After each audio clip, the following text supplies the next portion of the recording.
brooding is a critical stage or an activity that a Zimbabwean farmer or anyone looking to invest in the broiler chickens production to take seriously and understand the fundamentals or the pillars that are associated with the breeding that is recommended from our supporters and the technical support that we are getting from Agrimilling livestock feeds.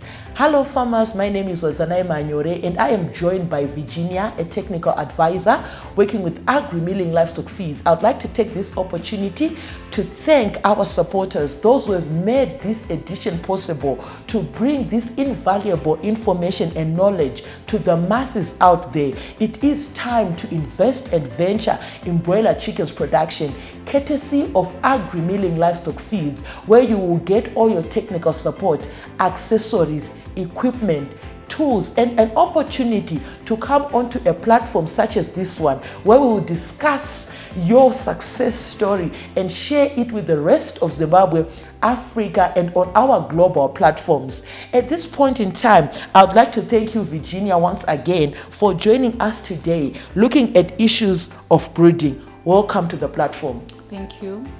Right. Getting into today's topic, looking at brooding, Virginia, in line with temperature, I know that temperature is one critical pillar with regards to brooding. When we are looking at temperature, what kind of temperatures or at what range should we focus on as Zimbabweans?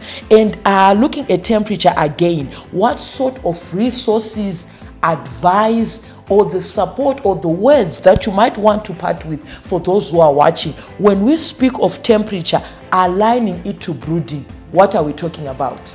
Okay, the first thing is when we are talking of brooding, we are talking of supplementing heat to our young birds, which do not regulate their body temperatures.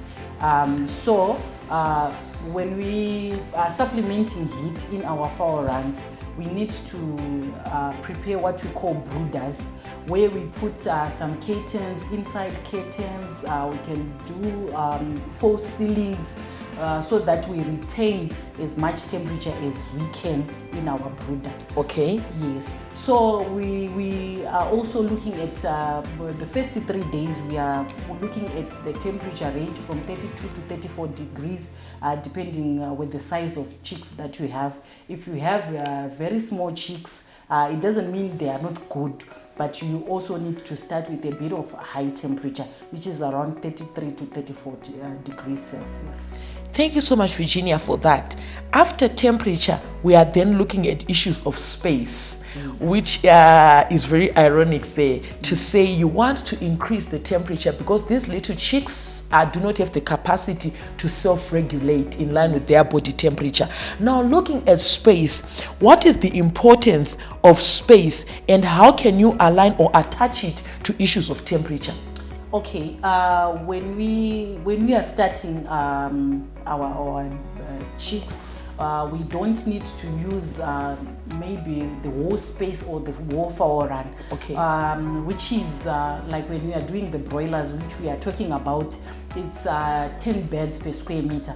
But you don't start with 10 beds per square meter. What you do is you start with 33 beds per square meter in the brooder, then you increase your space as your chicks are growing. Okay. From space, I want us to focus on issues of light or lighting. The sources of lighting that you might want to highlight. It's not every place in Zimbabwe where they have access to electricity or in cases of power cuts. When we are looking at lighting, what would be the major source or the resources or the equipment that is suitable for lighting? I know that at the market we have various equipments, tools or accessories that are associated with lighting, but some of them do not perform to the standards of what you would advise those who are investing in broiler chickens to even consider. Looking at lighting or sources of light, what is there on the market and what is your advice? Okay, my first advice is for farmers to know the importance of light. The importance of light in your brooder on any chicken production is for your birds to access the feed, for your birds to feed or to drink water. So my advice is there are a lot of power cuts, so you need to have your backup solar lights that will last for maybe for the whole night, and also during the day we know if there are solar lights they will be charging, and also if you don't have if you have electricity, you need to have a light that you can read a newspaper in the forerun. Okay. That's the concept of the type of lighting that we need in a forerun. You are supposed to read a newspaper. It should be able to give you the ability to see the print. Yes, of a What is newspaper. written should be visible, Yes. using the light within your brooder. Within your brooder or even in your forerun. Okay. You need that type of light. So whatever you are using, solar lights, electricity lights, fluorescents, but you are supposed to be able to read those small prints on a newspaper. That will tell you The lighting is good. yes. Okay, thank you so much, Virginia. I know that lighting can also serve as a source of heat initially, because I know at times our Zimbabwean farmers, they even have periods where they drop the light almost closer to the level of the chicks, citing that it can be a source of increasing slightly or regulating the temperature within the brooder. Looking at the feed during this phase, your chicks are in a brooder. How long are they going to be within that brooder?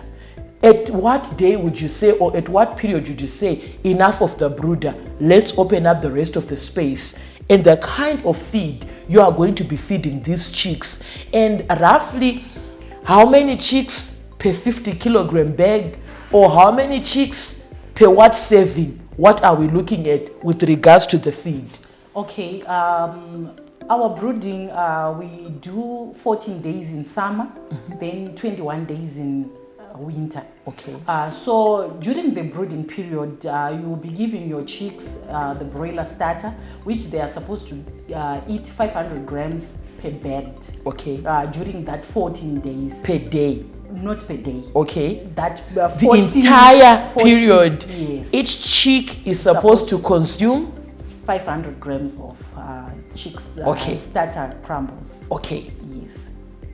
So then when you are brooding, when it's winter, we said it's 21 days, meaning you go into your grower, still your birds will be in the brooder. Okay. But the temperatures will be a bit low. You don't need very high temperatures, but still you supplement up to 21 days.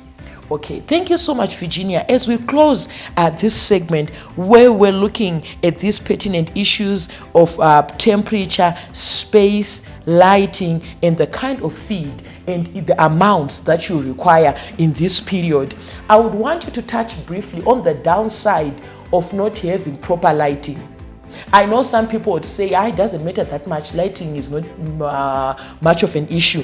The downside of not having proper light, poor feeding regimen, or at times kushotesa chikafu, issues of spacing or temperature. When the temperatures are too low, what is likely to happen? When the temperatures are too high, what is likely to happen? In a snippet, I want you to just touch on the downside of not adhering to these principles or this advice that you are giving freely to our Zimbabwean poultry producers.